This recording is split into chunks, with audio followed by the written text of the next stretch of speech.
thousands and thousands of them. And our guest returning right now for us, our friend Edwin Bartlett, has a hand in almost all of them, one way or the other. Explain to me how your business works. You were trying to tell me about your website. Well, basically with the website, it's all about. And the website is what? ctoutabout.com. Okay. That's one of them. I have several properties. But, you know, I kind of echo what WTNH is saying. There's so much bad news going on. I just focus on the fun stuff. Right. You know, everyone needs a break.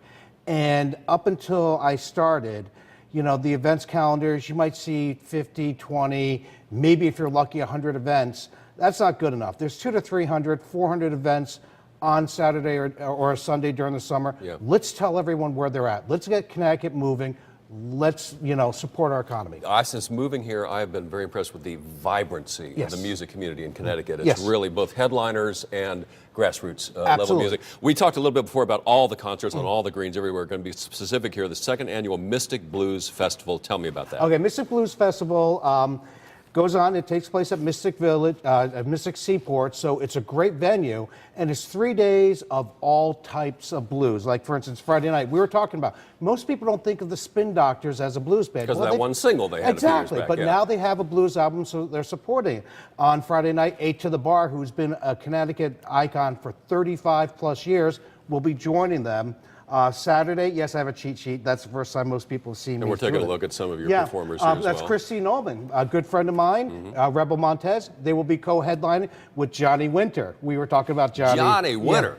Yeah. Now that takes me back to my high school years when we were listening to Johnny and his brother Edgar Winter. Exactly, and we made the comment, well, he's now being added to classic rock stations, and I can relate because I'm like, wow, I listened to him too, classic rock. So it kind of throws you for a loop. But you know what's really great about music, especially blues music especially?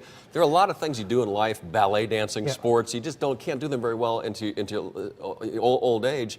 Guitar playing, you can. Yeah. You know, I saw Les Paul when he was in his 90s, and he was still tearing it I mean, up. some of these guitar players, I mean, they just keep getting better and better. The bottle of wine thing. Yeah. You know, and Connecticut has some serious guitar players, and they also have some serious harp players, which is harmonica players, but in blues, they're harp players. Well, yes, in fact, you meant James Cotton.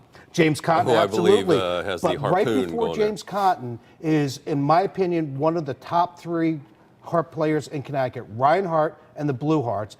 And their guitar player is pretty smoking hot too. 3-time winner of the Connecticut Blues Challenge, so you know that they're good.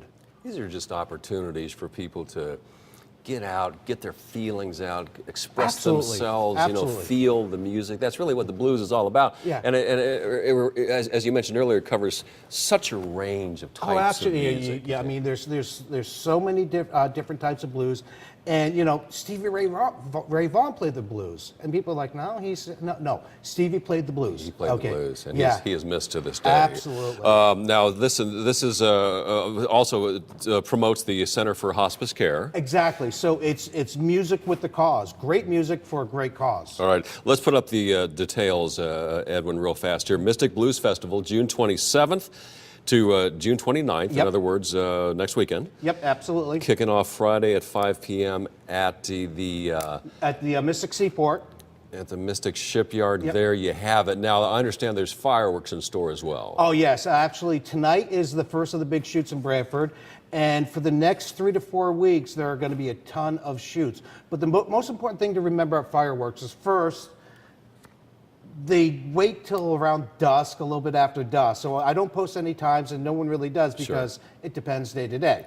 Show up an hour early, okay? Reason being is some places they have off-site parking, some places are on-site. But you want to get there in plenty of times. You don't want to be walking to the venue and say, oh, look, the fireworks. That just disappoints the kids. A lot of fireworks are also tied in with festivals. We know about Sailfest out in New London, which is July 12th. You also have Riverfest up in Hartford. The great thing about those two is, well, the casinos sponsor those, so those are huge shoots. But then you have places like up in Farmington. The Volunteer Fire Department has a carnival, and the fireworks are the theme. And you know what? And the smaller fireworks displays can be just as charming in their own ways as the mega ones Absolutely. Putnam has one of the biggest small town shoots ever, and Guilford, my hometown, I grew up there, 375th celebration, the Guilford 375 committee donated a lot of money on top of what the town actually did. And so that's going to be a great shoot. That is also July 12th. All right, but for as far as next weekend, fireworks and blues, that's a combination you simply will not beat, ladies and gentlemen. Absolutely. Edwin, thank you so much. Thank you.